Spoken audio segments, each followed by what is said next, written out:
She was the honor student everyone expected.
A Filipina who was pushed into engineering, found her way through betrayal, and built a community out of pure love.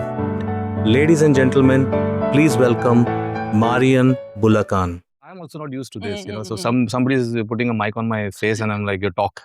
Everybody gonna talk, Okay, yeah. especially in front of a stranger. So like both of us, we are strangers. We don't know each other. Only the link is my wife and BTS, right? Yes. And BTS, yeah. Yes, of course, this is the only thing, right? That's the only thing that which connects. Yes. So the BTS part plays a very important role. Major. Yeah, in connecting people. Yes, true. Before we go to that journey, I think we should touch your journey, right? Yeah. If I may have to ask you, who are you? I know that would be the first question. I knew, but I didn't really prepare for that. You don't need to. Yeah, because I believe that I don't really know myself. But I think it's better to be asking the people that surround me. But maybe I'm just, to me, I'm a cool person. Like, I go with the flow. There's one thing that I don't take life seriously. I think that's the most important description that I could describe myself. I don't take life seriously. I live by the moment. I live by the day.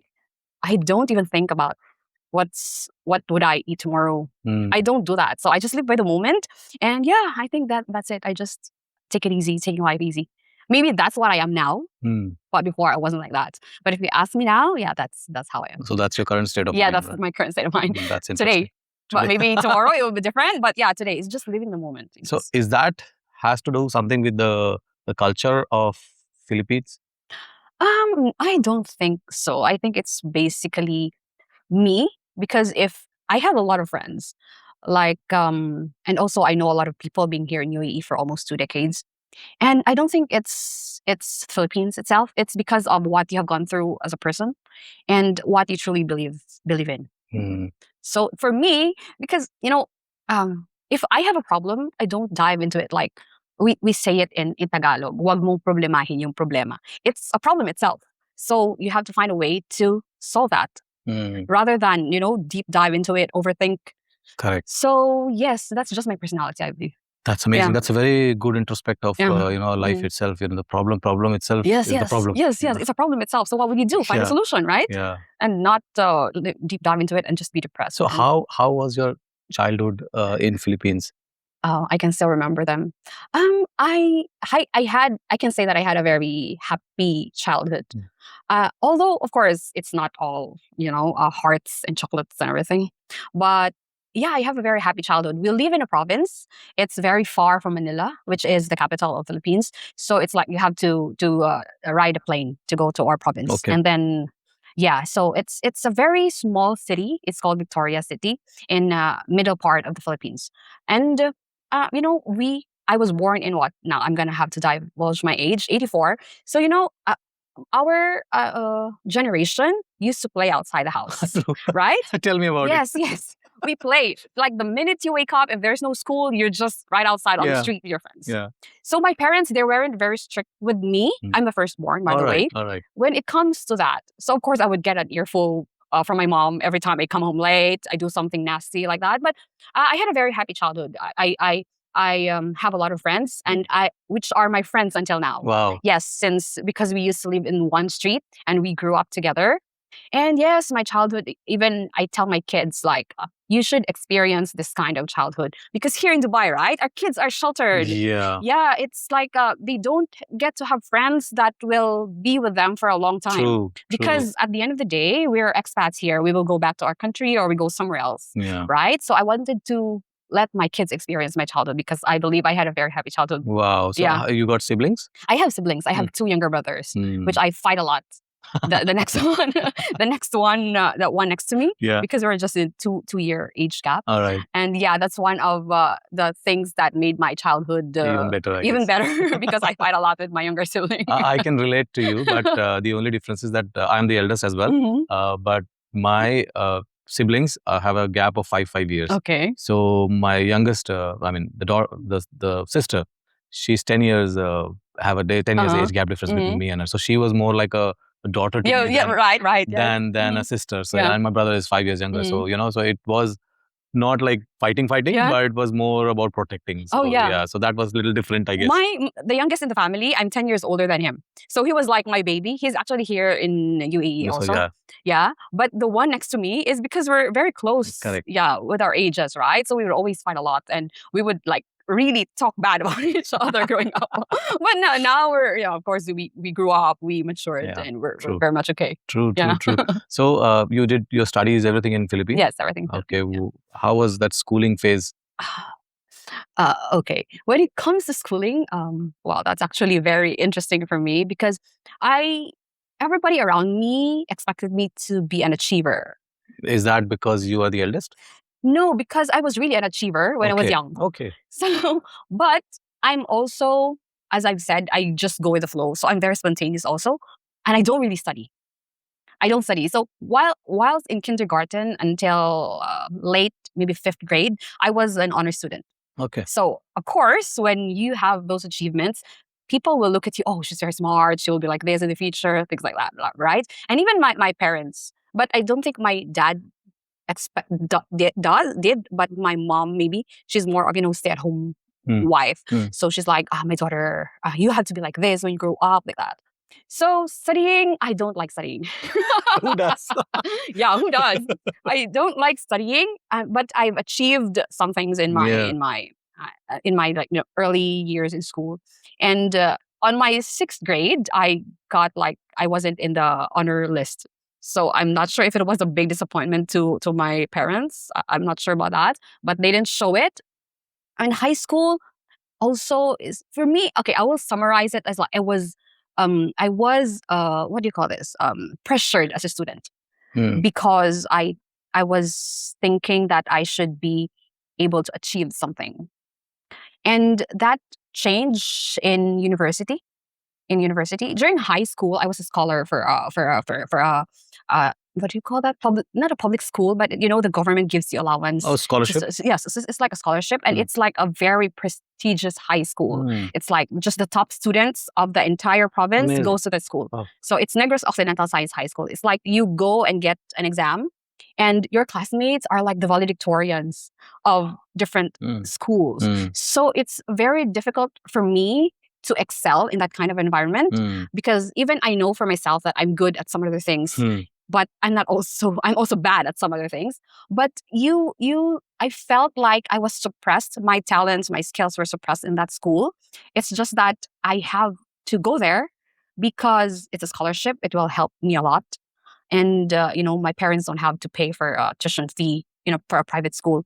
But during the time, it was also a good thing for me. That's why I also went into the school, because come on, you're 13 years old, you get thousands from the government. You have True. you have an allowance every month. You have the freedom to spend however you want to spend that money, because that money was just for me. My parents don't get that. So as a kid, it's like your eyes will be sparkling Yeah, pesos, right? yeah. Like that. But it came to a point like I just didn't want to do it.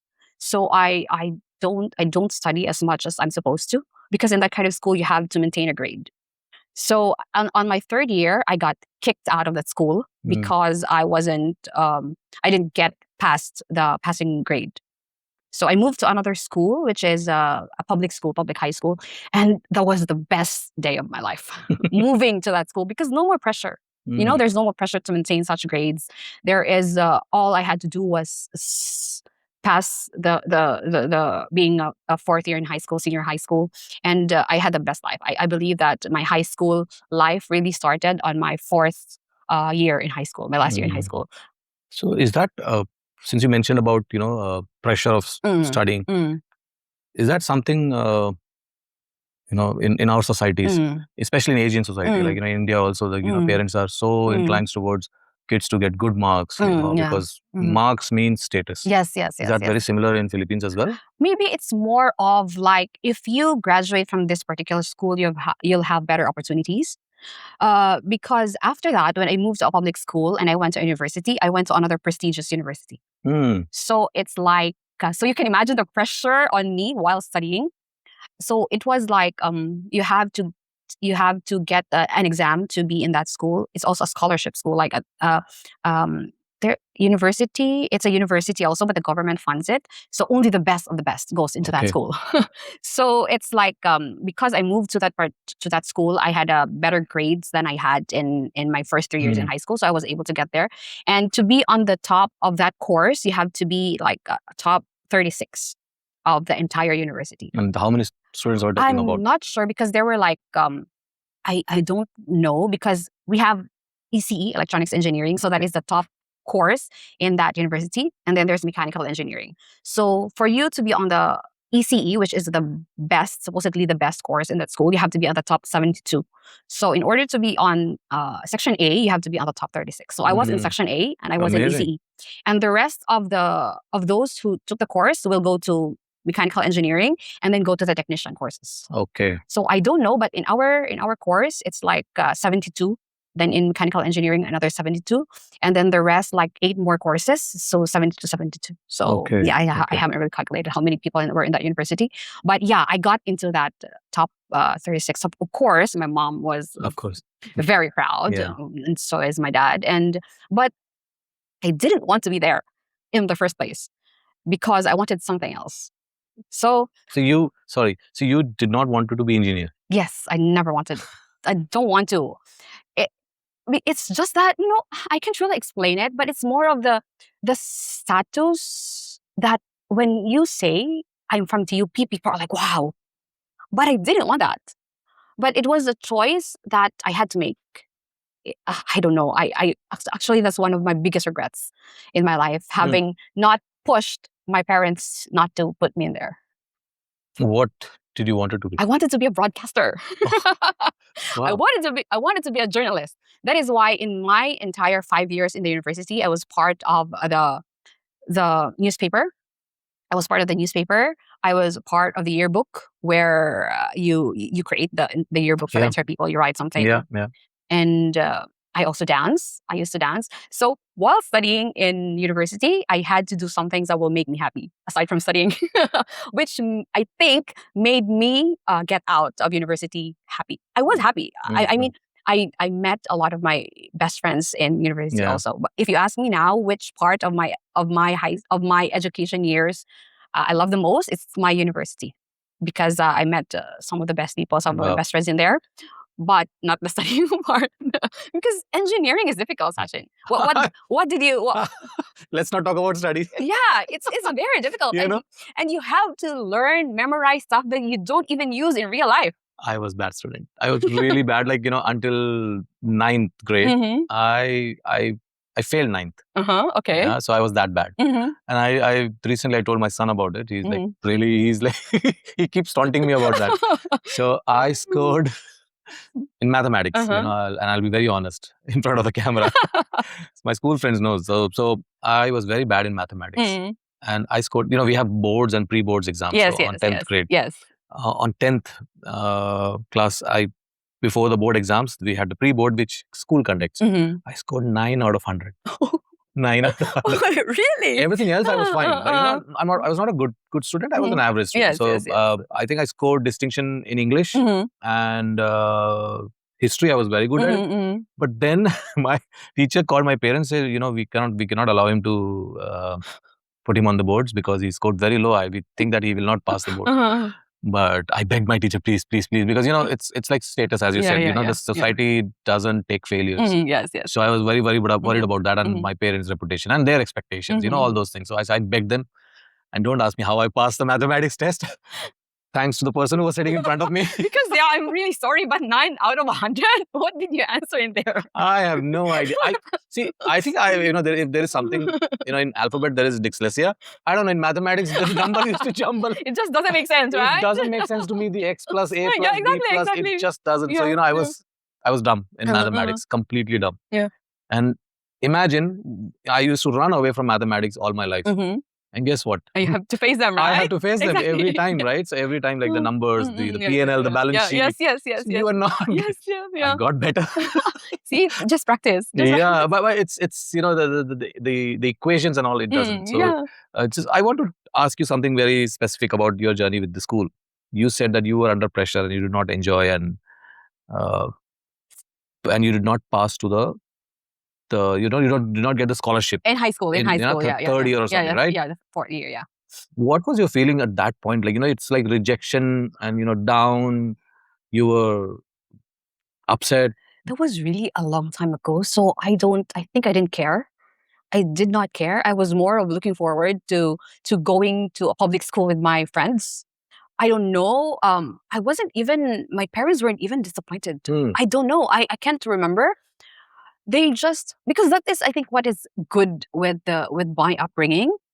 Although there is a certain pressure of excelling, we don't get so much disappointment when we fall.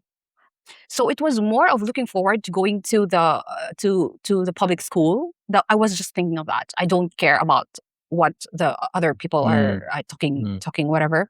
And actually, there's always a reason why some things happen. Absolutely. I agree with that. Because if I stayed in that school until my fourth year, I wouldn't have been in the top 36 of that school. True. Because they consider the grades. Correct. The first 3 years, the school where I went to for my first 3 years, the grades are very low. It's very difficult to even get an 82 and 85. But if you go to public schools, the rating system is much more laxed as compared to that school.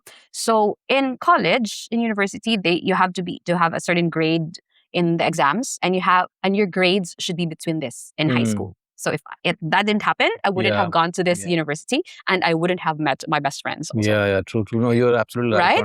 Yes. So everything just happened for a reason. And then even if I didn't like the school that I went to, I still had the best days there. So if you were asking me about my emotions that I felt, I just felt relieved. I don't have to be pressured on my last year in high school. And I just enjoyed my entire 1 year of high school. Wow. Yeah. So that's...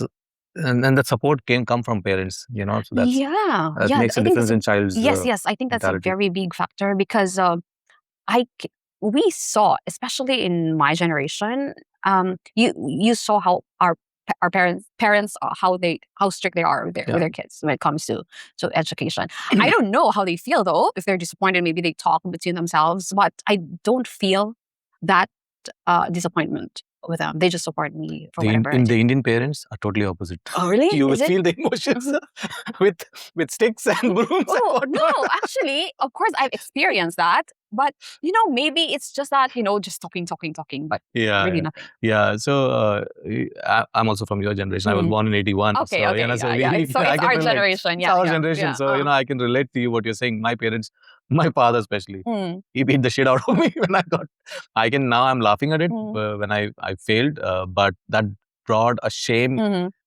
in me. And I was like, I think that failure Mm. made me a different person Mm. from that point onwards. Mm. I did not realize what life was. Mhm. I've seen the struggles, but Mhm. that failure clicked something in my head. And from there on, I became better.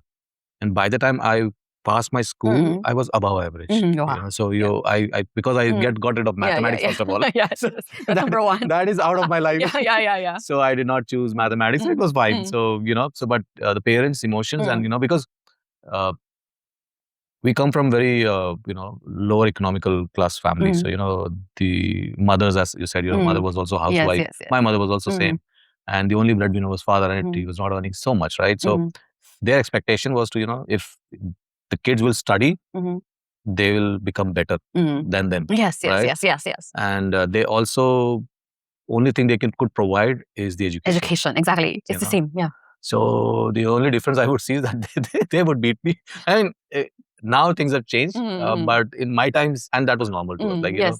getting beaten by your mother every day. Yeah. I've experienced that. I've experienced having to kneel on salt, rock salt. That's how cheeky and naughty I Oh was. That's why my when I God. see my kids, especially my second born girl, Yeah. she's just so adventurous, and I see a lot of myself in her. But of course, I'm not gonna do that. Yeah, What of was course, done of to me. course. It was I don't know. That's their act of love or what? I think that's the way they think that that will make you tough. Maybe that's also the way they were brought up, and to them it made them a better person, better parent, and I'm gonna do this. Yeah, for so kids. you're right. It's not about which generation parenting was good.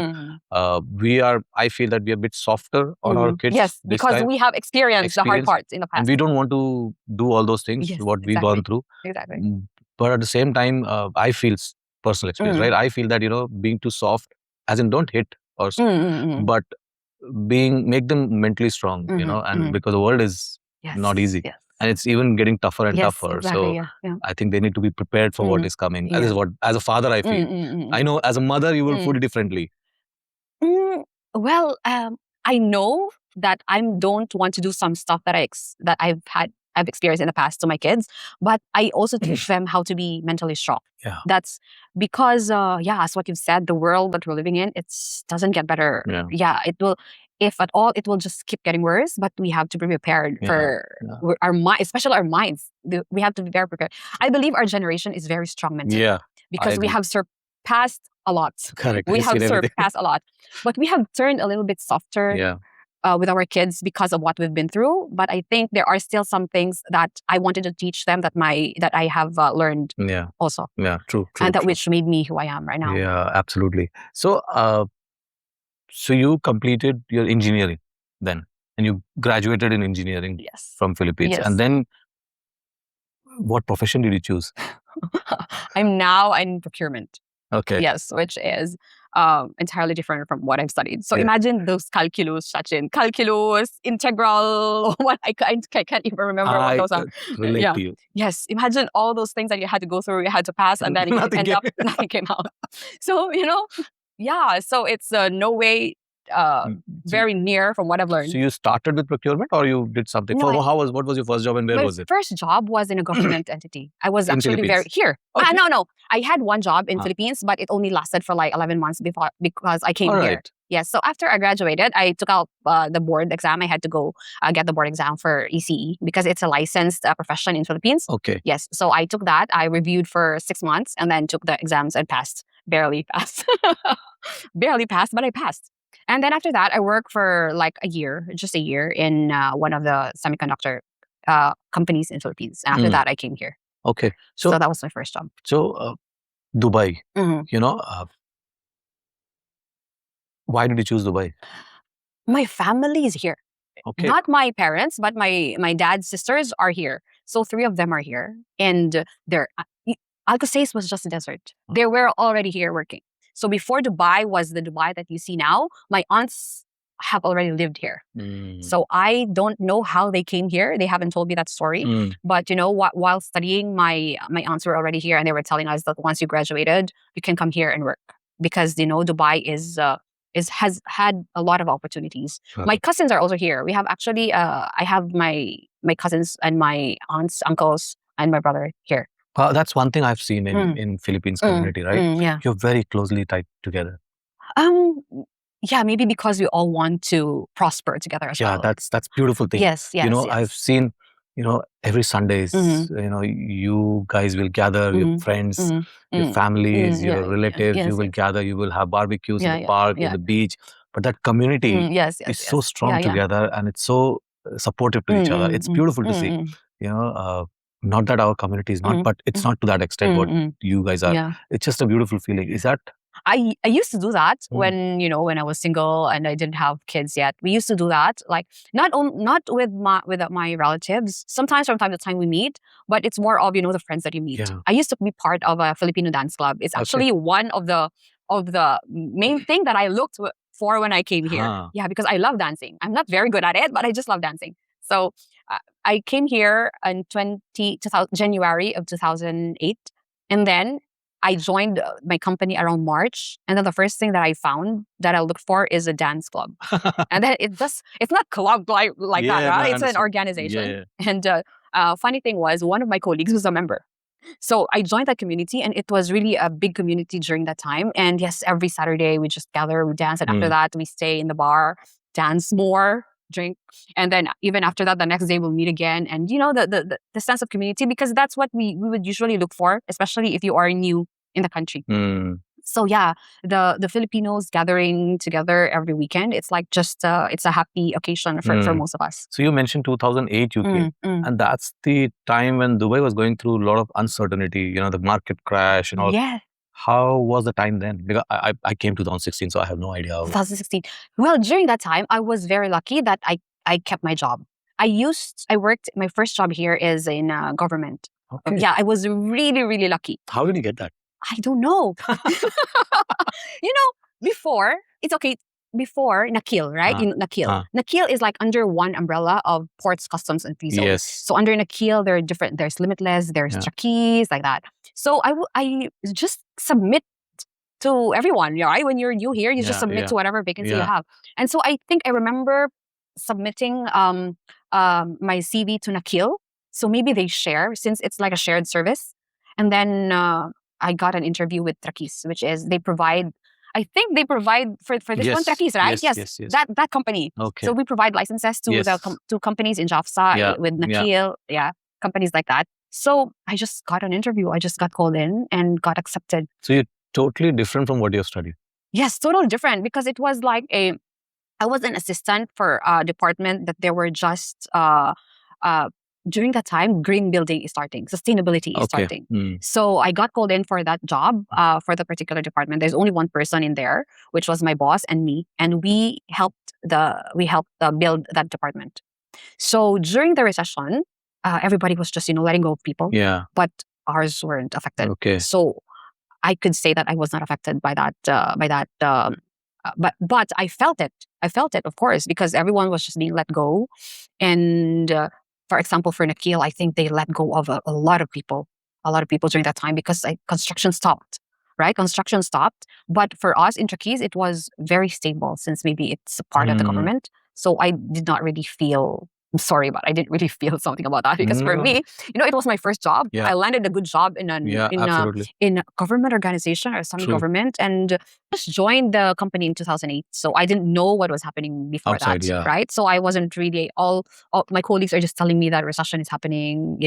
People are being let go in some other companies. But you didn't feel it. Yeah, I didn't feel it, because I was new in Dubai, and I was just seeing that they're just building a lot of things here. 2008. So how was it for you when you came for the first time to Dubai? How was it? Was it a cultural shock for you? Yes. Yeah? Definitely. It was a cultural shock. I have to remember what I have. Yeah. Yes. Oh my God. I'm thinking of something entirely not good. But, in Philippines, we have very tight sense of family. Yes. Right? But I don't know if I'm allowed to say this. Say it. But, here in Dubai, it's where I saw people having mistresses. It's just so crazy. This is where my eyes were open to relationships. Because in my country, or at least in my family, you have to stick to one person. She's your wife. She's your wife. She's your wife. He's your husband. So you stay together. Correct. But then I know about people couples separating. I know single mom here, single dad here. But it's here when I saw with my own eyes that this person has a wife, but why is he with another girl? And at my young age, I was like, what is this? Why is this happening? So that's actually one of the culture shocks that I saw in here. And it's like normal. How can that be normal? Right? That's one thing. And another thing, of course, you're in Dubai. It's a Muslim, UAE is a Muslim country. So it's the way people dress up during that time was very it different. was very different from Yeah. that's what actually now I'm culture shocked of what these people are doing, wearing gym clothes outside. Yeah, it's Because different now. yes, because when I came here, it was very like modest. People are just following dress codes. Yeah. And that's you learn that you have to respect Correct. the country where you are in, Yeah. because you're not in your own country. So that's another culture shock that I have experienced, and I think there's more. But those are just a few things that I So saw when I you're came in right. here. 2008, the world was different here. Yes, And the world has different. changed completely here as well. And you're absolutely right. And wherever we live, we have to adjust to the custom and tradition of the country rather than what you feel exactly is correct. So then, And sorry, the heat also. oh yes, actually you're I think right. that's number one. The heat at that point must have been different from what it is right now, right? Yes. Because I remember 2016 when I came, October was scorching heat like June. Right? And now October is so nice. Yes, October is so nice. Yeah. And March was still okay, right? Yeah. Oh, it was still okay before it was already very, very hot. But Wow. now it's March. Yeah. So that was one thing. Philippines is a tropical country. It's Yes, also hot it's there. beautiful. Yes, it's beautiful. It's also hot there, but it rains. So, it's balanced. But when I came here, it was just scorching. But it's a good thing that people, we live in a house with ACs. We have cars, the buses take you. Yeah, but that's also one of the things that just shocked me. Wow. The heat. So after your first, you moved around with jobs, correct? No, I didn't. You didn't? No, I didn't. Okay, I'm sorry. I just saw your LinkedIn profile and it Yes. says worked in. Yeah, but if you notice, I've stayed in jobs for a long. I know. I mean, to Yes. say that you changed few, Yes, change a few only. but not Yes, much. Not much. Yes, Right. So what was that journey like? Why did you leave a government? Yeah, actually, it was just, I stayed there for 6 years. Wow. And 6 years is a long time. They were doing a lot of restructuring inside the company. And I was put in a department and a job that I don't think I should be there. So for me, instead of growing, I was put into something that I don't like. So during that time, I think it was time for me to leave. It just passed. Like, you will feel it when you feel like you're no longer needed, when you no longer grow. Then it's time to move on. And then it just so happened that one of the companies was looking for a particular position, and I applied to that, and I got accepted. So it's just that. It's just, I wanted to explore more opportunities. Actually, during that time, I really wanted to go to an oil and gas company. Come on, we're in UAE. Okay. Oil and gas, right? Yeah. So I used to work with the government. I feel like, maybe I need to move because I really want to be in an oil and gas industry. And that happened. I prayed for that, and that happened. And so, that's the turning point. So maybe this is a good opportunity for me. Let's try it. And then I had an interview with a MD. I had an interview with the owner of the company. So I joined that company after 6 years. Wow. So manifestation work? Yes, it does. It really does. And until now, I'm still manifesting some other thoughts. And this one, I don't know if you saw, but I just moved to a new company. Yes, you did. Yeah, Right. so I manifested that. It works. Wow. It does. It actually works. You're so right. In my life journey also, there are certain things like this podcast, right? I told you, right? 4 years ago, 5 years ago, this was in my head, in my thoughts. Right now, I want to do something like this, and I just made a sort of a business plan on my laptop, and I said, okay, what all equipments I need? I figured those things out, and how do I proceed forward? I did every mathematics on the books. I manifested in the right thing, basically, right? Yeah. Now I'm doing it. Yes. So it just... Yeah. You manifest it, you pray for it, but of course you have also to work hard for towards it. it. Because you cannot just manifest and not do something. Yeah, correct. Right? You have to work towards it. You have to work hard to be where you want to be. Correct. Yeah, there is no shortcut. Yes, no shortcut, but also no deadlines. Yeah. So no shortcuts, but no deadlines. That's also one of my, True, actually, when we said that, it's like what's in your destiny will come to you at the right time. Yes, at the right time and the perfect time. Perfect time. Yeah. there are a lot of things which happened with me at right time and wrong time. But now, as you said in the beginning itself, everything happened for good reason. And there is always a good reason behind it. So true. Yeah. So right now you are a procurement manager, right? No, I'm not a procurement manager. Okay. I'm just in procurement. Okay. I used to be in my 11 years. And after my 11 years in the oil and gas industry, I told myself, I'm going to take it easy. So now I'm not looking for positions. I'm looking for to finance my, what I wanted to do. So because in my 11 years, I was just so hard on myself for the past 11 years. Why you say that? I don't want to make mistakes. I just gave my all to that job, even if it's not required. But I thought, okay, this is an opportunity that was given to me, and I will do my best. But I just did it for nothing. Something happened in those 11 years that after I left that company, I was like, oh my God, what have I been doing in that company for 11 years? Wow. Yes. So there was a turning point in my career that when I search for other opportunities, I don't want to be this. I'm at the point in my professional life that I'm done. I'm not saying I'm not going to work hard, but I'm not going to reach for that position. I will do my best in the things that I'm passionate about, but work is just work, Sachin. It's not your lifeline. True. So after that 11 years there, I told myself, okay, I'm going to take it easy. I'm going to take it easy with my life. I will work and but I'm not going to work as hard as giving my not my entire life, but giving my all to the company next time. It's actually a hard lesson learned for me in that 11 years in the company. Wow. Because it started good, but it just ended. I can, there's so much of similarity between you and me. There's so much of stories and mindset that you're talking about. And I'm whenever you're telling me something like, that's exactly what happened with me. And that's exactly how I think. So it's fascinating to know that, I worked with a company for 21 years. And I gave my heart and soul to that company, right? So 21 years. And I realized one thing that, not that company was bad to me. Not like, I won't blame the company. The situation, and sometimes, you get the leader in front of you that, you start thinking about, am I doing the right thing here? Yes, your life choices. Right? So it's not the company I would blame, but it's some of the leaders, I would blame.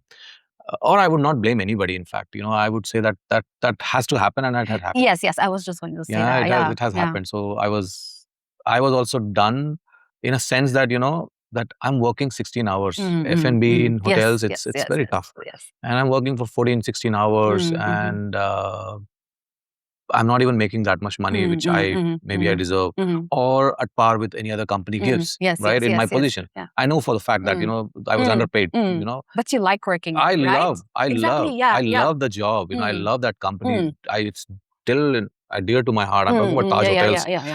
It's because it made me whatever I am little today, But I realized one thing, that this much of hard work and I'm doing, I'm making somebody else rich. Yes, exactly. At the end of the day, you're just an employee there. Yeah. So why would I do this? It's not even my company. If this is my company, I will pour my heart and soul into that. And that's what And 20 years. 20 years in one company. And it gave me immense opportunity to grow. Also, like, from India, they sent me to US. I worked in New York for 7 years. They sent me to Dubai. I worked here for 7 years. Then they sent me to Maldives.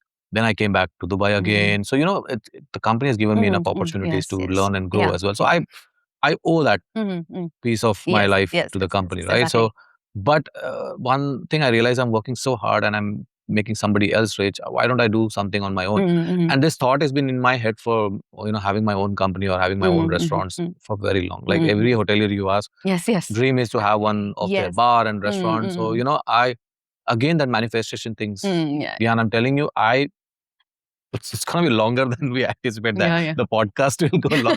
It's okay. So I love it. I actually had this, I still have that habit of, making concepts for restaurants. I started putting it on presentation. And this I've been doing for 5-6 years now, right? And I made like 5-6 concepts. If I make a restaurant, I will make it like this kind of, and which I use some of the techniques or some of the ideas in my work also. wherever my opinion was taken, right? There's because there are big bosses who don't care who you are, right? They will do what they want. And those concept, the company I started, like my company is called Ida Hospitalities. I made that presentation 5 years ago, that this would be my company name, this is what I'm going to do, this is how it will be, everything I did, right? Presentation. And then I, in fact, added one of the chefs in my hotel in that company. I said, you will be part of it. And one of my managers also, you will be the VP, and you will be the head chef of the company, blah, blah, blah. We made that presentation. When I quit that job and I wanted to do something on my own, and when this restaurant was, was not even in the picture, I had to pitch in my profile to Dubai Holdings. Okay. Right? And they asked me, who are you? So it's on the phone, they're asking me. I'm calling this person to lease the restaurant. She's asking me, who are you? So I don't know how. I just said that company's name. Oh, really? I said, actually, I'm calling from Ida Hospitalities and F&B Solutions. Okay, send me your profile. Can you believe? And the same presentation what I made 5 years ago is the one I used for that. Oh, and this is. And then in the concepts which I made, I added those and I sent it to her, and that's it. Rest is history. That's good. So, that's good, right? So it's like you're thinking something and you're putting in hard work towards it. Yes. And it will just happen. It just happens. It will happen, yeah. It just happens. So, it does work. Yeah. Manifestation. And it's really nice. Actually, I love the restaurant. When Anu told me, I wanted to invite you, and when I came in, it was really cozy. It's just the vibe. The vibe here is great. Thank you so much. Everything, here it's... And food, of course. Thank you. It's everything here is very thoughtfully put, as in its story, everything. All these things, what you see here, Anu brought it. But everything is thoughtful. Like, you believe, you dream, and you gravitate. You gravitate towards so this is the whole story about it, right? Yeah. So that's how life moves on. So you are a mother of 3, right? I am. You live in Dubai. You have a job. You have a house. How that things works out for you? Like, is it too much pressure? As a mother, I'm sure not. But as an individual, no, there's not much pressure because as I've said earlier, I just go with the flow. I think no matter where I am, I would still be like this. Dubai, now I live in Abu Dhabi. It has given me a lot of opportunities. It has introduced me to a lot of people that are like one of my closest friends right now. It has given me so much. So, and I'm not complaining, Maybe there are times that actually 2 years ago, I wanted to leave UAE. Yes. I wanted to leave UAE because I'm done. I'm done. It's and then I realized when I moved out of that company, I said, oh, it's not Dubai, it's not Abu Dhabi, it's the company. So I just need to get out of there. And when I got out of the company, my perspective has changed again. Because during that time, I have a lot of opportunities of moving out of the country. Not going back to Philippines, but migrating to other countries. And I was working so hard on that because I wanted to escape from that company. But then when I left and I moved to, before my current company, I moved to AGPC, which is another oil and gas company in Kazad. And then my perspective changed again. So I said, oh, it's not Dubai. It's not UAE. Yes, you complain about gas hikes. You complain about the rent. But there are a lot of opportunities in here that you cannot find in other countries, more so in the Philippines. True. So yeah, I was thinking of moving out of Dubai. But then now I've moved to Abu Dhabi. It's more peaceful. I love it there. Actually, there's also one more question that I asked myself. I used to live in Discovery Gardens for forever. We were neighbors. When I moved to Abu Dhabi, I was also thinking, my God, what have I been doing in Dubai for the past 18 years? It's just so peaceful. It's chill. Especially I live in a community, same as Discovery Gardens. It's a community, but it's very far from the city. So it's far from Abu Dhabi city and it's far from Dubai. So in the middle, it's in the middle of nowhere. It's so peaceful. It's and it's very far from malls that you have to spend money when you go to, you can't help but spend money.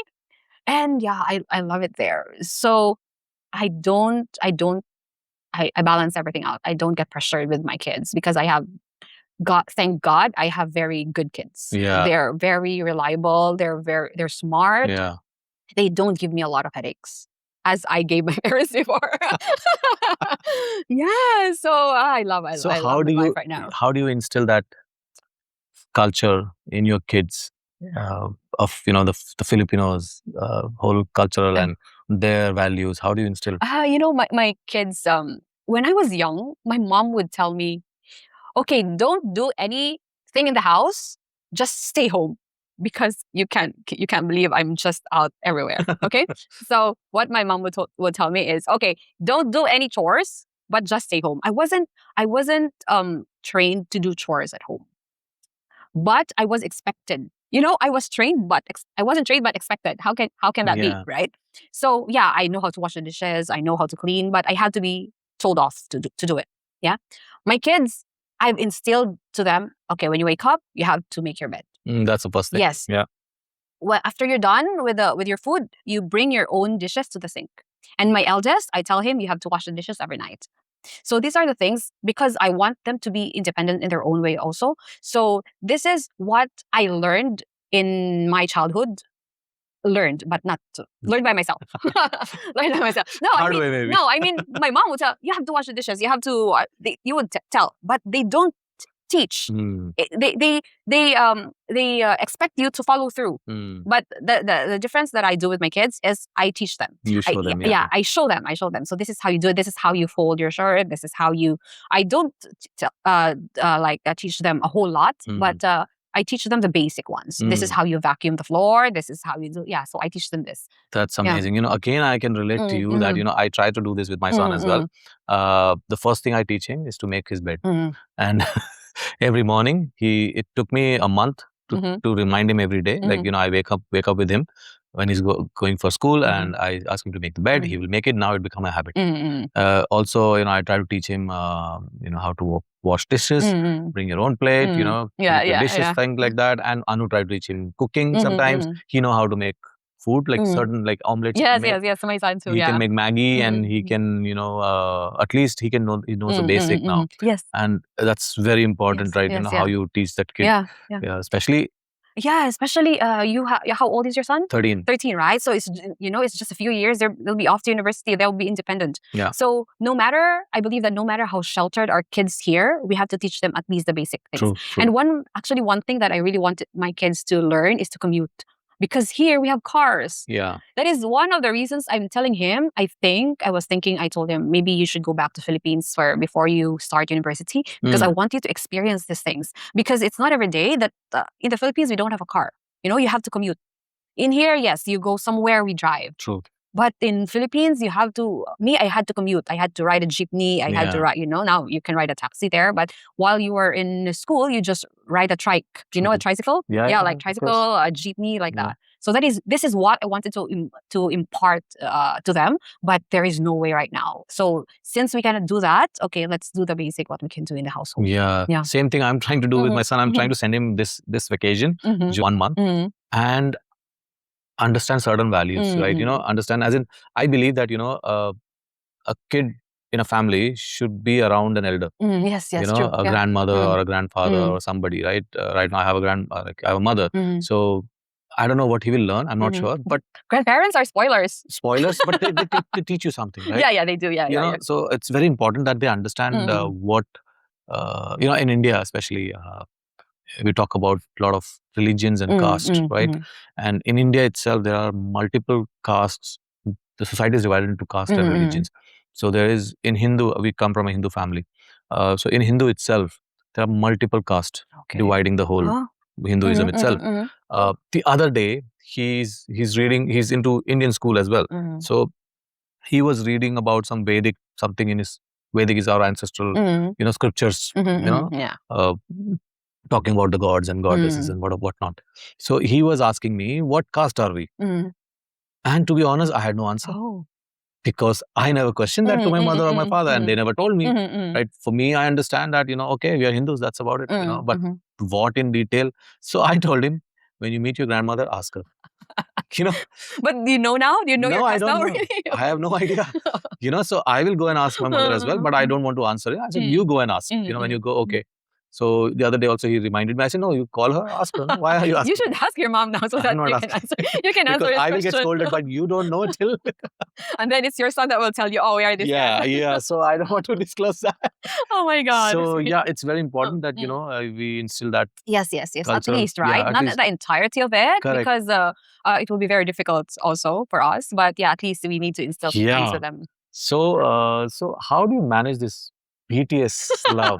I want to get into BTS life. Oh my God, my BTS army life. Army life, right? So I want to understand, how did you get into this? Oh my gosh, it's a very, very long story. But Yeah, we let's have. keep it short. I'm all ears. No, I don't know. I don't even realize how deep I am. And you know Anu, right? Tell me about it. Maybe you're even just seeing the tip of the iceberg. Maybe you don't really, really know what's going on in her mind. I know what's You do? going on. Yeah, of course. You do? Oh, I don't think you know. I don't know. everything. She's always watching BTS. Yeah, I'm complaining. I remember Anu winning Namjoon's standee. Is it still at your house? No, she gave away. She gave it away. Okay, how I started. It was 2020. It was before COVID hit. So before I used to watch K-drama.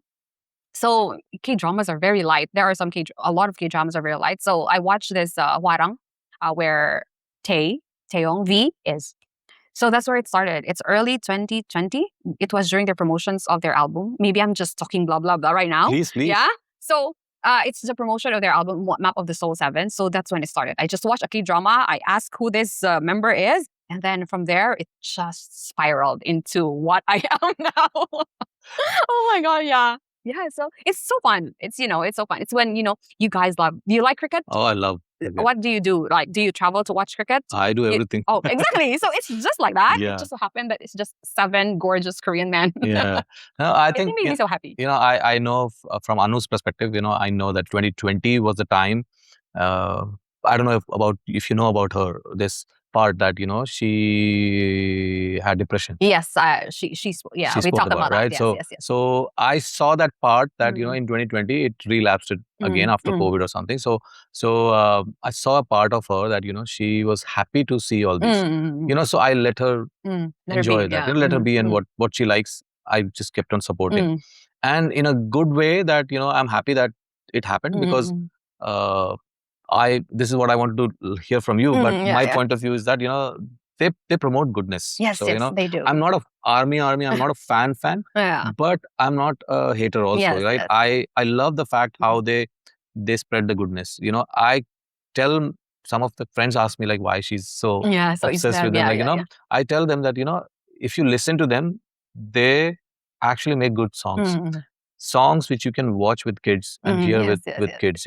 Not the songs which you watch on TV and Yeah, exactly. it's so much I don't know vulgar and things. So you don't want to watch with kids and yes, their song you have a meaning for every word. You don't understand, but truly someone rightly said music connects people without even you don't understand. So I like them for that fact, that they are inspiring generations. Yes. What is that part? What you liked about them? Actually, I didn't start with their music, which is quite ironic. I started with their personality. So before I knew about their music, I already love how hard they work.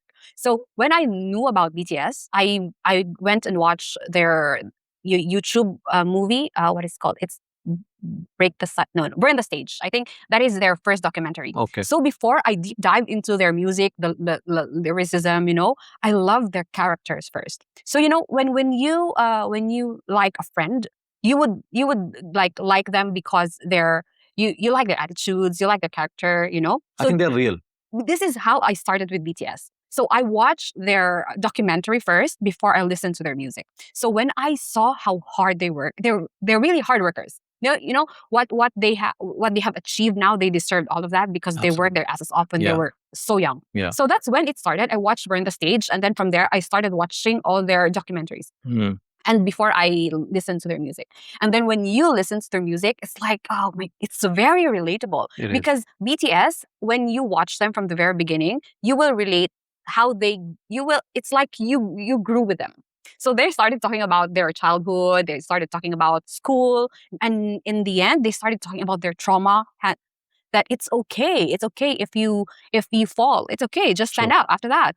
So that's how I like about them. They're very authentic. They're just Namjoon always says they're just 7 kids from Korea, and they Yeah, are, they are. because despite the fame that they are in right now, they're just still very humble. True. The humility is also the one that gets me, because how can this men be this famous but still be happy about getting a rice cooker, about run BTS? And with Jungkook, he always gets free stuff like that. They're millionaires basically, Yeah. but they do what normal people do. Yeah. And you can hear this from when they work with the Western producers, and they're just basically saying the same things. These are the artists that I see that work the hardest, even despite their status. No, true. So, which is also very inspiring, because, how can you be this famous but still be this humble and still work hard? Work hard, yeah, true. Right? If I remember correctly, correct me if I'm wrong, I'm not an army. Yeah. Don't stop saying that, because in time you will be. I feel sometimes I am. So don't say that. Don't say I'm not an army. Sometimes Because I feel that. Yeah. I am. Yeah, because I've seen a lot of stories, people saying I'm not an army. Okay, I watched this. I'm not an army. Okay, but then they ended up being one. No, so yeah, I'm a fan. Yeah, Definitely, yeah. but not as deep as you guys are. I'm not saying that's what I was saying in the beginning. Yeah, I'm a fan, big fan. Yes, but not as deep as you guys are. Like I will not go to concert. Yeah, you will spend this much money. I will not stand in queue online. Oh my God! Tickets. You know what? If I'm supposed to fly to Vegas out of just to watch their concert, because I didn't know that we will have this long weekend. I'm not. So are you going? No, because the prices of the flights were already too high. But if it weren't, I would fly. Yeah, yeah. That's sorry. the difference. Yeah. You were saying That's something. the difference. So I see that then the story is about underdogs. Yes, somebody, yes. People like us, Yeah. who's worked hard and they have achieved so much, and still being genuine and real in their life. And I think that's what made the difference in comparing to other artists. That they're genuine, they show what they are, and people relate. Yes, people Right? relate. Yeah. So how that made you, this UAE Bangtan group, you are spearheading that. Yeah, I actually was just thinking about that today, because how did I come into this? Because was this group part before you, or? Yes, before me. It was there. So it was here in Bangtan UAE, has been here since 2015, because one of our OG admins has been a fan since debut. But Reese, she has lied low and settled with her personal life, and then it was given to me. It just so happened that one of the admins was in my the same province as me, so it just went. It was just the puzzle just came together. In 2020, I became an army in 2020, right? And then while I was looking for a community, I saw this Bangtan UAE. But then I can't remember how I came to know Pauline. She was one of the admins before. And until now, she's still an admin. And then we just talked. And then there's this group Filipino group in Facebook. Yes, so BTS Army, Filipino armies. And then she was spearheading that during that time with Reese. And fast forward to 2022, everyone just lie low. And then they took me in, because before that I believe that the fan base is not doing so much for army. It's just updates. Okay. But there are not much activities for armies here, because there's a sense of community also. You saw we do things here in your restaurants. And I suggested to Pao things like this. Why don't we do this? Why don't we do this? And but before that, they were also doing some birthday events for the boys, but it's not regular. Okay, let's do this, because there is one company also that is collaborating with them during that time. But then Reese has to lie low, so they were looking for another admin, and they were looking for an events admin. So I like working on events. I like organizing events. I'm an organizer, even when I was young. Yeah. So I said, why don't we do this? I suggested some stuff like that, and then they took me in as an admin. And then from then on, I started making the community. I think I'd like to believe that I made it bigger now, especially the events that we're doing, because when I sat as an events admin, I really tried to organize, even started from small events, so that we can have army. Let's try to show them that there's also a community here in the UAE, so they come. So that is actually one of the things also that we wanted, because we wanted to be visible to the entertainment agency in Korea, because K-pop isn't as big as it is now. Yes. Here in UAE as before. So this is what we wanted to do, so that they could bring BTS here. Yeah. So who knows? Maybe and we are already under their radar. They know that there is Bangtan UAE. Absolutely, here. And that you put BTS and Bangtan UAE in the UAE map in Middle East, and you were featured in GQ. Oh yeah, oh my god. I don't want really to believe what you just said, but it happened. Yeah. GQ magazine has featured you. Yeah. And and your story about UAE Bangtan, that's amazing achievement. Like, what motivates you to do this? I don't really want to label it as an achievement, you know. How many people, like common people like us, get featured in GQ magazine? Oh, they reach out to us because some prints here, media company already know about Bangtan UAE. So we were already featured in Khalij Times. That's a newspaper. See? But then when we were featured in GQ, it was like, oh my god, this. Yes. And then I was really surprised when it was the same cover as BTS, because when I was talking to the writer, I asked her when is this going to come out, and I asked her if it is going to be on the same month as BTS, but she didn't know. She's like, no, it's going to be different. But when someone posted that in our community, GC, and I was like, oh my god, really? Yeah. So I got all excited. Oh my god, this is like history. and this is like historical. And thanks to UAE Bangtan and you, that our restaurant also featured in that. Oh yes, yes, GQ magazine, right? Yes. So it is an Yeah, achievement. yeah. You know what? We were talking about Divya. Divya is our marketing manager. So we were actually talking about putting that GQ magazine and the picture of the Bangtan UAE in this wall. God, yeah. So this wall would be a Hall of Fame sort of wall, because it's a big thing. Yeah. So wow, that is incredible, and that only happened because of your commitment and love for the group. Yeah, it's because I love them so much too that I do that. Because why would I do these events for strangers, right? True. But I love BTS so much. They have given me so much joy. How? They're just there. There are some army that said that they came in the right. You will meet them in the perfect timing when you need them. But to me, I didn't need them when I knew them, but they were there in my lowest. So yeah. So I love them so much. I will do anything. Wow. Because see, I'm trying to. A lot of people don't understand this. Yes. I could see that you're already emotional about it. No, Yeah. no. But I feel it, right? Because I've seen it at home. Because at the lowest of my wife's situation, she had me, of course, but more than me, it was the BTS who supported. Yes. It just, a lot of people will not understand how, and this fandom. It's more than the fandom itself. It's I can't express it, right? Yeah. It's actually very difficult to explain because to the outsiders, these are just gorgeous men performing. But to us, army, it's different. Yeah. When was it? We had an army day, maybe last year. We had it in a very big venue in Boracay in Asiana Hotel. And we had this portion called Army Stories. And the armies that spoke, they were just so emotional. Actually, I was supposed to tell something, but I just stopped because I would cry. And everyone who came on stage was just crying. And everyone was, you saw even when we were watching when the guys made their comeback, right? We were all crying. I saw that. There's a video. Anu was crying. She's in the video forever. I was also crying because they're back to make us happy again. Yeah.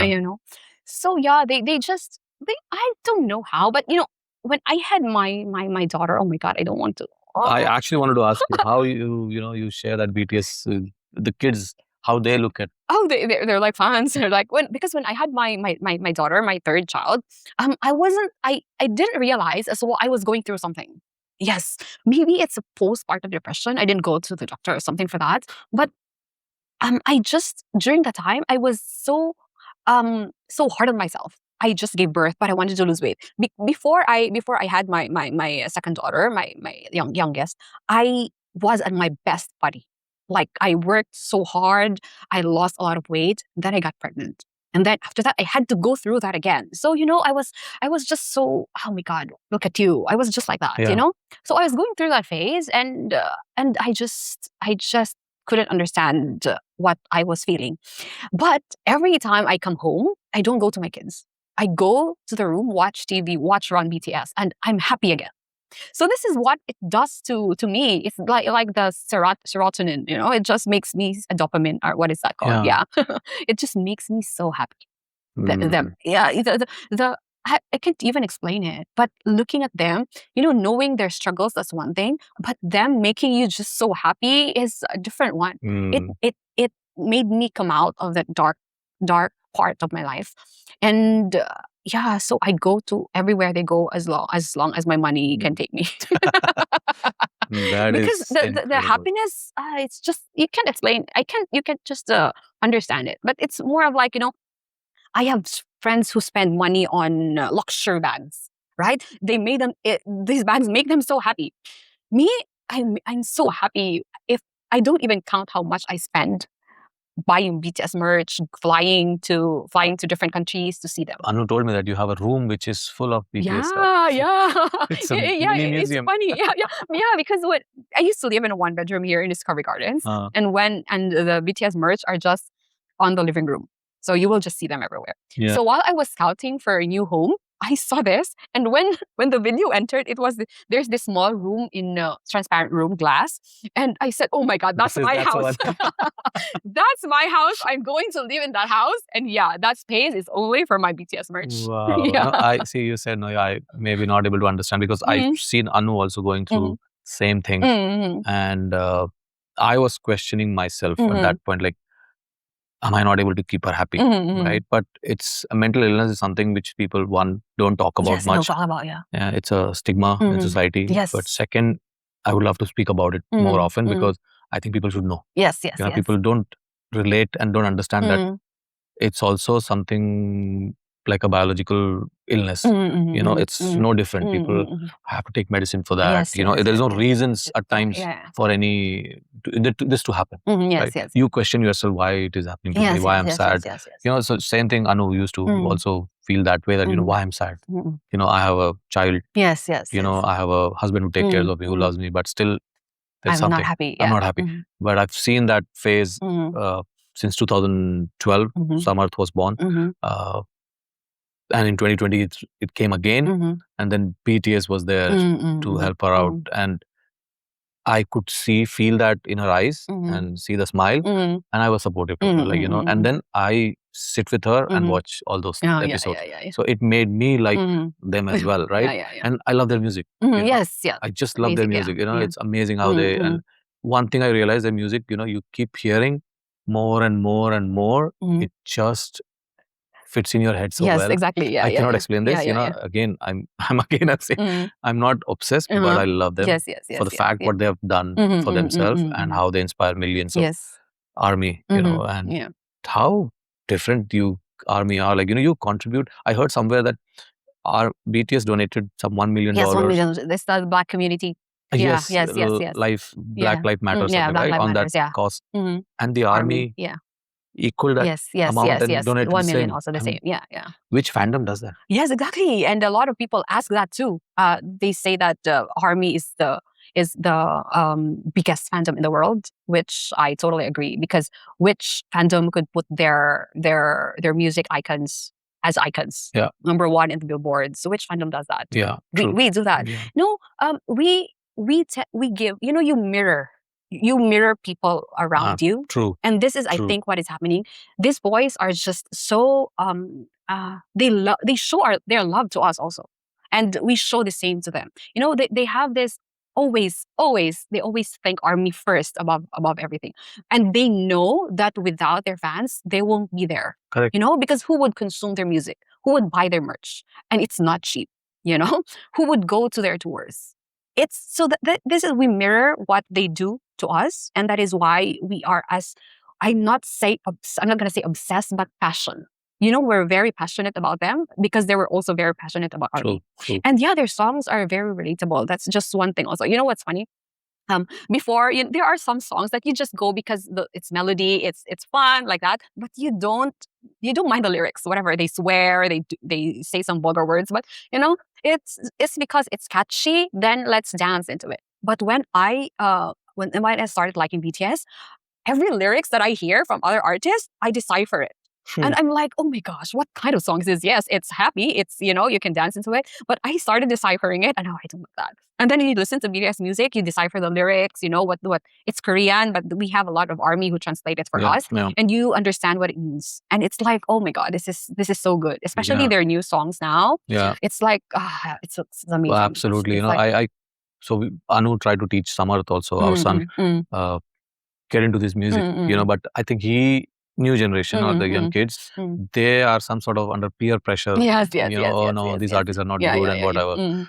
But I don't know why. I feel that he likes them, but He just won't admit it. Just won't admit. Is that same with your kids? No, my kids love them. Okay. Actually, my firstborn, Miggy, he likes Suga.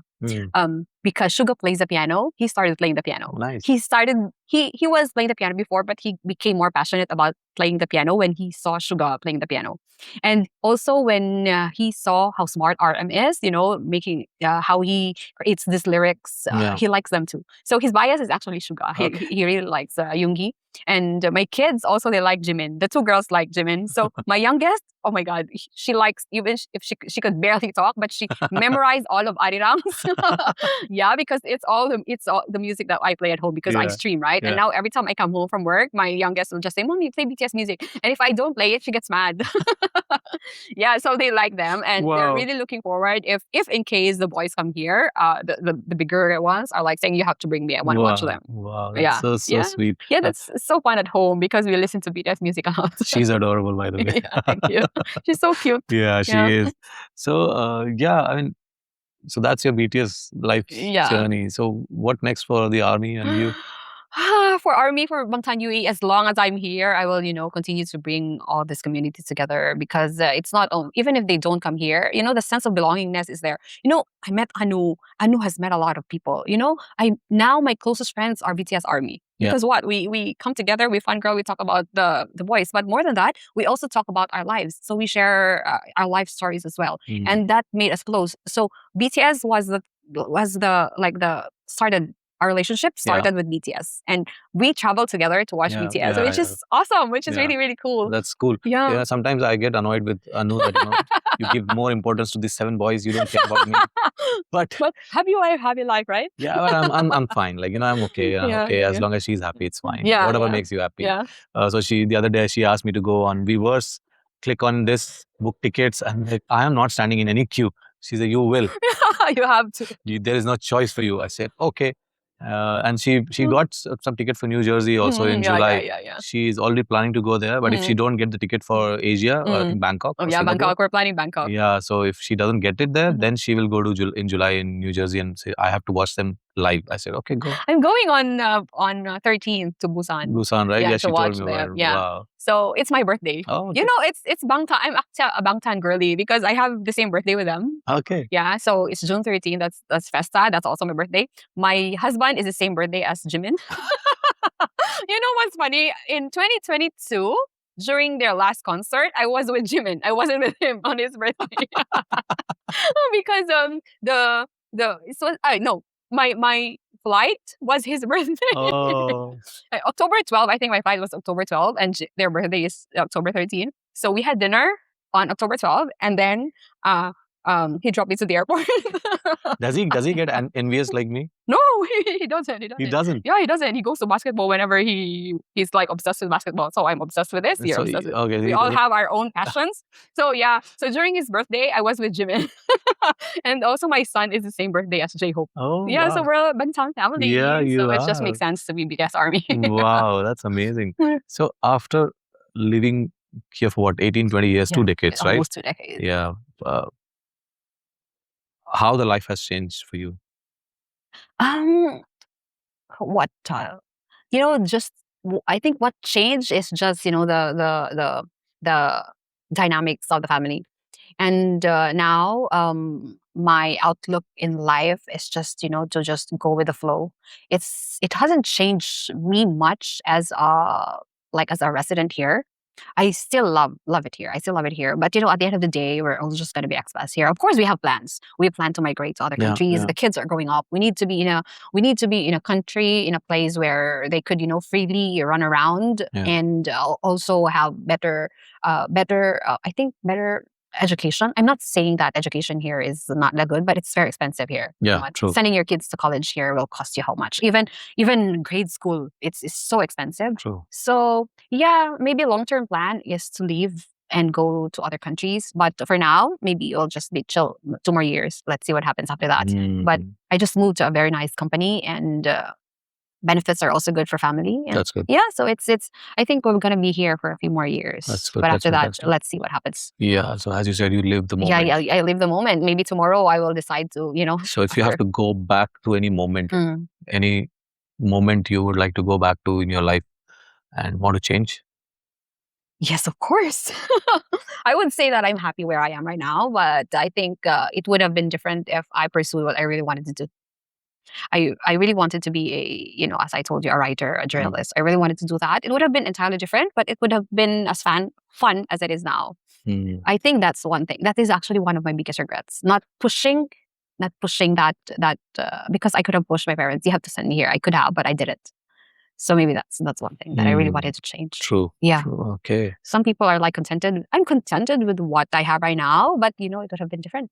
It could have been. Yeah, it could have been. But things, as you said, Yes, things happen but things happen for a reason. Yeah, I might not have met BTS if not for that, moment. But I'm happy as to where I am now. But if I could do that, I would have. Any low point in your career where you felt like, this is it? Not a career, as in your life. In fact, this is it. I don't know how to come out of it. I just recently came out of it, but it's still lingering in my mind. It was a very, very dark place. I think it was one of the darkest moments of my life was when I moved out of my last job. It was just job was not good. No, it's not. It's the people. You said right, your boss. It's it more than that. It's the betrayal. I don't know if I really want. I felt the same. It's the betrayal because these are the people that you thought are. This is what I'm saying from the beginning. Now, when I see people, I don't want my companies to know. At the end of the day, you're an employee. They will just, if they want to, they will make up stories about you just to get rid of you. And this is what happened to me. And that is probably the lowest point of my career. And I was like, I'm done. It's more of the betrayal of the people that you trust rather than the company itself, because the company is okay, the big boss was okay, but there are people that you treat like family, and just to get what they want, they will do everything just to get you out of the picture, and that's what happened to me. Wow. So imagine you every people that come in, oh, this is a good company. I tell them this because the boss, good, this is a good company, and then just like this, when someone just betrays you and some stupid jerk believes that, sorry. No.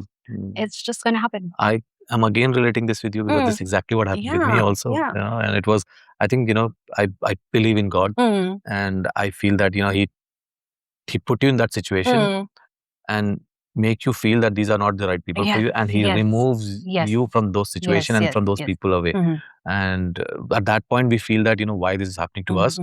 But now I look back, and I'm sure you also look back. I think it's the right thing happened. Yeah. But the worst thing that happened to me was I had to go to therapy because of that. Oh. That's how bad it was, Sachin. I couldn't sleep.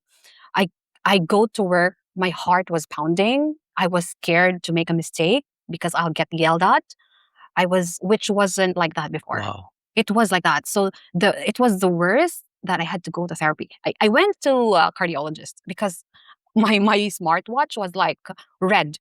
My heartbeat was irregular, and I got really scared because, hey, I'm young. My kids are still young. I don't want to, I don't want to die. So I went to a cardiologist. I had my EKG and everything. Everything was normal.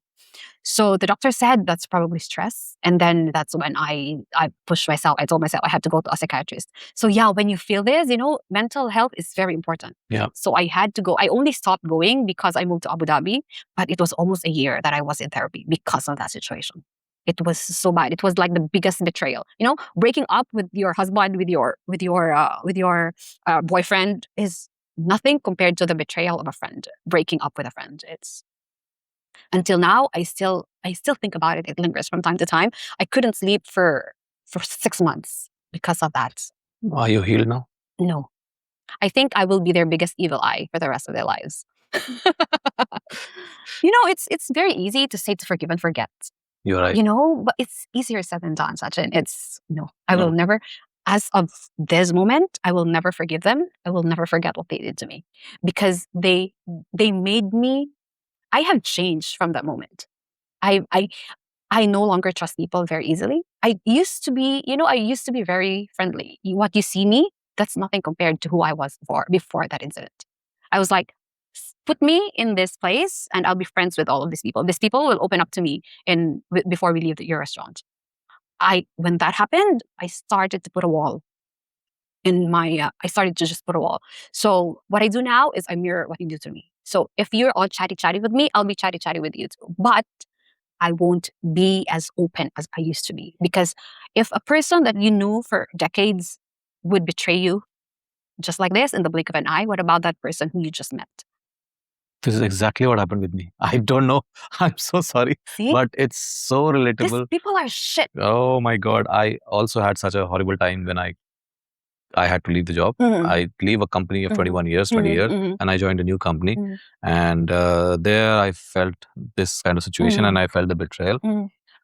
I felt the same thumping of my heart when I'm entering that building, right?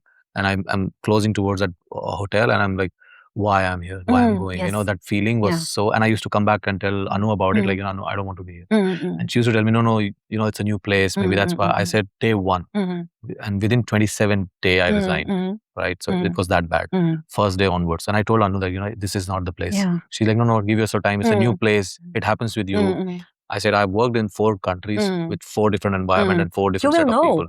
Yeah. I'm telling you, this is not the right place, and I dragged it for 4 months. But that 4 months of somebody I knew for 8 years is the one who actually stabbed me. And I felt so betrayed that, and then you're right. I tried to forgive, but I cannot forget. Yes. And it's okay. Just I leave that chapter and I move. I try to move on, and it's but do you still think about it? My blood boils when I talk about it. Yes. Right? If you just meet this person and this person is rude to you, maybe tomorrow you'll forget about it. But if you've had a relationship with a person and they betray you just like that, just to get what they want, my God, I have things going on in my head. It does happen. Whenever I talk about it, it's just it doesn't sit well with me. Yeah, because how can a mature person that age still do that? Well, it's okay. Everybody have their own things to do, and well, if they did it, good that they did it to. But how can you be that cruel? This is what I understand. What I don't understand with people, because you can always choose goodness, but not all are like that. Not all are like that, and I could see this person of my person, right? I could see that he was always like that, right? But I always thought that he's always towards me. Oh my God, he will not. That's exactly what I was thinking, because from now on, when you see a red flag, you just turn your back. True. Because this is the same. This person was really nasty to other people, but she doesn't do that to me, so it's fine. So we've been friends for like, she was my kid's godparent. Oh. So, but she's always been a person that, when she sees someone new, especially someone intimidating, she's just like that. So that's a red flag in itself. But you can tell her off. But she doesn't listen, of course. But she doesn't do that to me, so it's fine. Yeah. It's already a red flag. Yeah. So from that moment on, you should have turned your back on that. But then you nurture that relationship. Correct. You thought that she's gonna never gonna do that to you, because you were so. I gave her the job, by the way. I gave her the job without interview. I just put her there, and then just like that. So there are really people who are just very self-centered. Maybe they're just doing it for themselves. They want to climb that ladder. They want to be that's why they do that. But karma, you believe in karma? I do. So because you are no one to give them punishments. Yes. It's just like that's what I always think, because they'll always be miserable. Because at the back of their heads, they did something to you. Not only to you, but to many others also. Yes, to many others. They will never have that peace. I know that. They will never have that peace. But for you, you haven't done anything to them, Your conscience is clear. Maybe you have done something, but you should have talked to them. I did. But then it was just...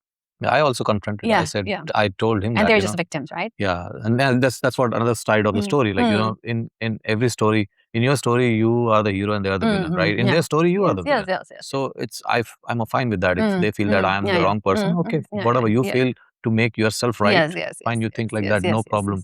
But I confronted that person and I told him I never ever expected that you will do this. Right? You will do this with me, right? And in fact, I almost cried, in front of him that you did this with me. I cannot believe it, and it hurts, and it does. It does, and then and I think good that happened, because that in fact even motivated me to do even better. Right? I said, no, I will turn this around. This, and as I said, I failed many times in my life. From failing the ninth grade, know how to come back.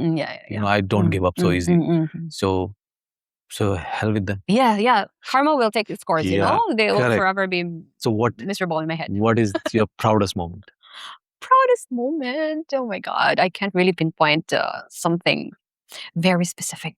But I think it would have to be that moment when I left that company, because I didn't care if I'll get a job or no. Same. I also did not care. I just want to get out of that company for my peace of mind. And I'm so proud of myself for doing that, because, before that, I was scared to lose my job. I have kids. I have a family. I have investments that I need to pay money. I have bills. That's what I'm thinking.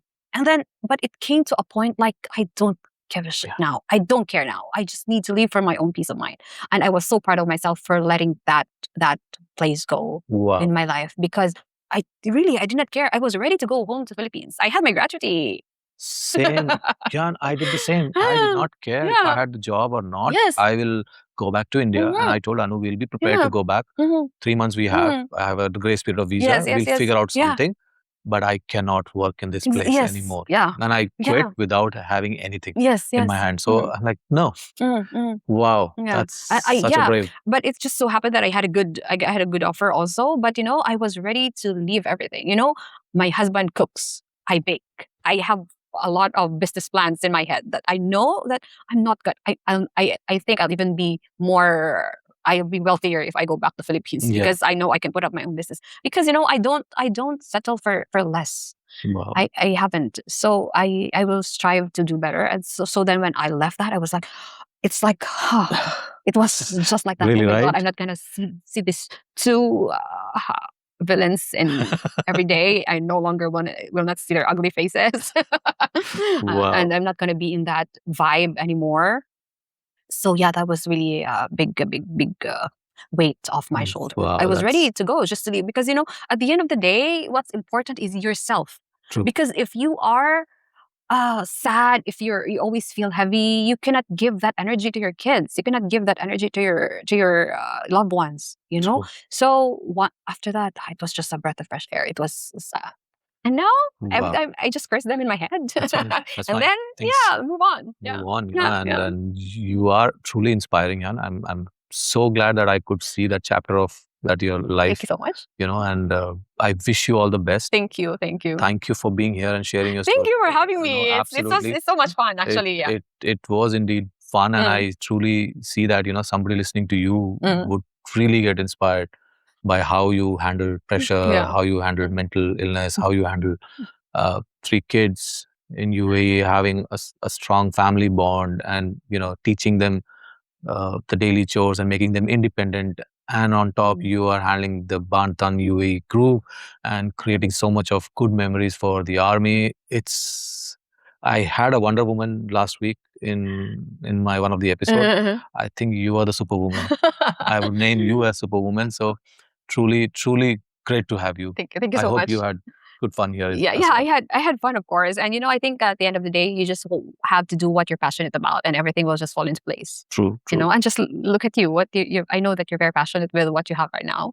And this podcast you started from just a dream, and now it's a reality. And it's also good to know that we have the same experiences. Yes, right. That's very surprising. Very surprising, yes. Very surprising, but it's fun to just talk about it. It's and like, we came out of it. Yeah, true. It's That's like you had in multiverse. You and me, you are experiencing the same thing in different lives. It's so fun. Yeah. It's so fun. And it's good to talk about it. Yeah. True. Thank you so much. Thank you so you, much for thank having you, me. thank It's you, so thank much you. fun. Yeah. Wow. Thank you so much for watching this podcast till the end. I hope today's conversation reminded you that every journey has meaning, even the ones that unfold quietly away from the spotlight. I request you, please do 3 things. First, give me feedback on comments, what you liked and how I can improve. Second, share it with at least one person who may get inspired after listening to this. And third, don't forget to subscribe our channel on YouTube and Spotify. Your support means a lot. Until next time, uncommonly common. Thank you.